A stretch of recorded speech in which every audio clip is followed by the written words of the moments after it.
हमारा यह परम सौभाग्य है कि हमारे बीच एक खुशबू जैसे लोग, यह एक पुस्तक का नाम है और यह खुशबू फैला रहे हैं हमारे बीच हमारे आदरणीय शिवनारायण बाबू, जिन्हें औरंगाबाद के लोग ज्योतिषाचार्य ज्योतिषविद के नाम से जानते हैं। आप शिक्षक से सेवानिवृत्त हो चुके हैं और यह पुस्तक तो अपने आप में एक धरोहर साबित होगी और इसमें सच में बहुत सारे ऐसे मनीषियों का जीवन चरित्र इन्होंने चित्रित किया है जिन्हें कोई आम व्यक्ति नहीं कर सकता है। कैसे खुशबू जैसे लोग लिखने की आपको प्रेरणा मिली सर? मेरी जीवन यात्रा प्रारंभिक दिनों में तो कष्टकर रही। किसी भी प्रकार कष्टपूर्वक मैट्रिक की परीक्षा पास करने के बाद औरंगाबाद में शिक्षक प्रशिक्षण महाविद्यालय में नामांकित हुआ शिक्षक के प्रशिक्षण लेने के लिए, और यहाँ पांडे पुस्तकालय में पहला ट्यूशन हमको पढ़ाने का सौभाग्य मिला। और फिर पांडे जी की कृपा से पूरे औरंगाबाद के लोगों ने मुझे एक अच्छे ट्यूटर के रूप में स्वीकार किया। और उन दिनों पांडे पुस्तकालय में महाविद्यालय और उच्च विद्यालयों मध्य विद्यालयों के सभी महान प्राध्यापकगण, प्रोफेसर साहबगण, प्राचार्य महोदय इत्यादि आया करते थे और वहाँ से मेरा चला। कालांतर में सब कुछ ठीक ठाक होते गया, अवकाश भी प्राप्त कर लिया, कुंडली बनाने ज्योतिष का काम करने में लगा रहा, सामाजिक गतिविधियों में भी लगा रहा। लेकिन 2020 के जून जुलाई के बाद जब कोरोना लहर समाप्त हुआ तो हमारे मित्र जो मेरे ही साथ अवकाश प्राप्त किए हैं, श्री मिथिलेश मिश्र मधुकर, जिनको औरंगाबाद का दिनकर कहा जाता है, वे मेरे आवास पर आए और उन्होंने मुझे कुछ लिखने को कहा और यह भी धमकी दी कि यदि आप नहीं लिखेंगे तो मैं आपके आवास पर ही धरना दूंगा जब तक कि आपकी कलम नहीं उठ जाएगी।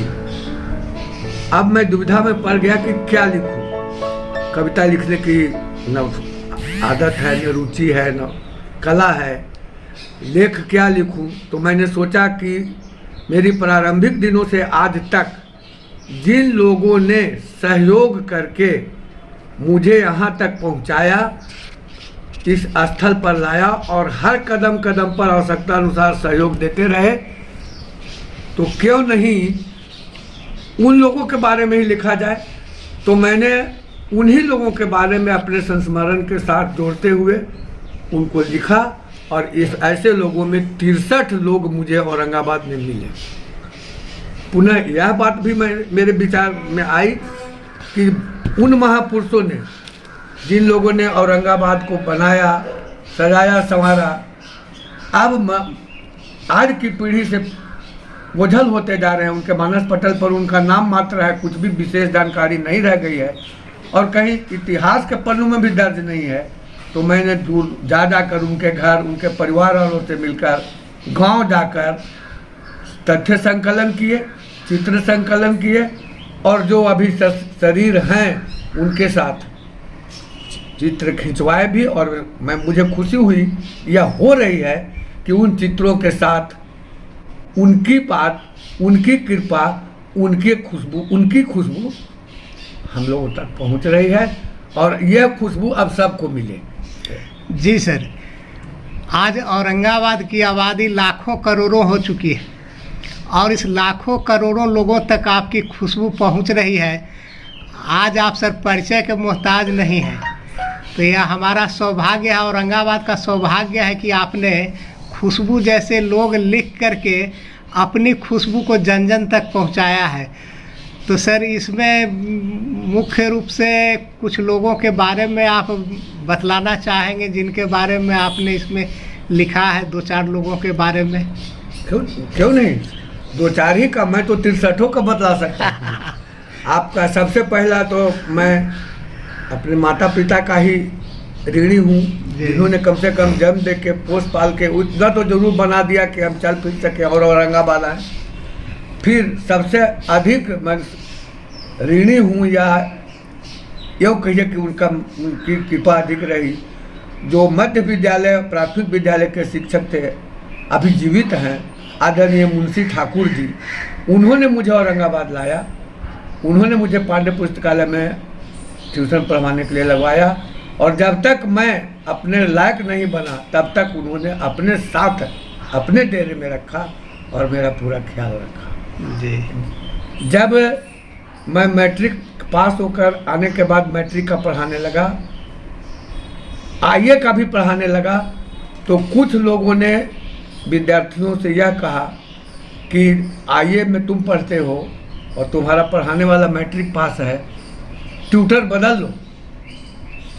तो किसी ने नहीं बदला, और जब मैं एक जगह गया जिसकी चर्चा इसमें है, आपका अशोक, उसको कह रहे उसके पिताजी डांट रहे थे, वही बात उसमें लिखी हुई है कि तुम मैट्रिक पास से आईए में क्यों पढ़ते हो।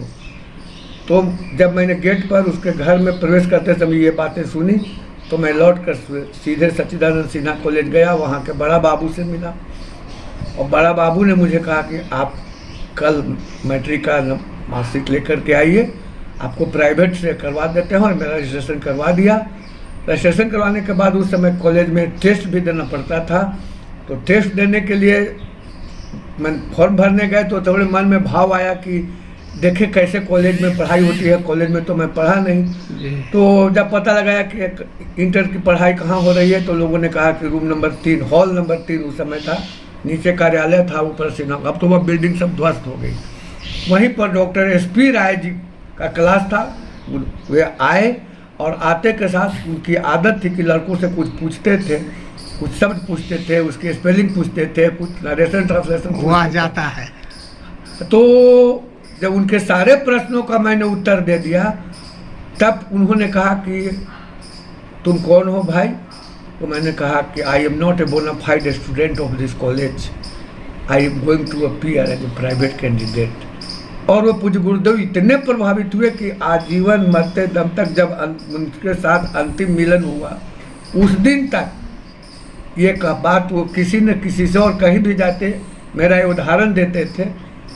और मेरा सौभाग्य रहा कि अंतिम क्षण में मैंने दिसंबर हो या नवंबर हो या जनवरी हो 21 का, जब मैं पूज्य गुरुदेव के साथ अपना फोटो खिंचवा सका। और चूँकि मैंने उनकी जीवनी के बारे में विशेष इसलिए नहीं पूछा कि मैं नहीं समझ रहा था कि मेरे पूज्य गुरुदेव हमें छोड़कर चले जाएंगे, फिर भी आज भी उनका आशीर्वाद मिल रहा है। ऐसे ही प्रोफेसर TN सिन्हा हैं, गिरजा बाबू हैं, और भी मैं कला का रहा, उसके बावजूद भी विज्ञान के सभी लोग, पहले त्रिवेदी जी थे, फिर गुप्ता जी बोटनी के थे, उनका आशीर्वाद मिला। भगवान बाबू मैथ के थे, चंदेश्वरी बाबू अर्थशास्त्र के थे, गोविंद बाबू राजनीति विज्ञान के थे, सबका आशीर्वाद मिला। और चूँकि मेरी आदत थी कि मैं जब कॉलेज जाता था तो सभी विभाग में घूम कर सभी प्रोफेसर साहब का पाँव छूकर प्रणाम करता था, तो किसी कोई समझ में नहीं आता था कि ये कौन विभाग में पढ़ता है या कहाँ किस क्षेत्र से है। और सबका आशीर्वाद मेरा। अभी भी पूज्य गुरुदेव CS पांडे जी हैं, और वो विज्ञान के हैं, वो रसायन शास्त्र के हैं।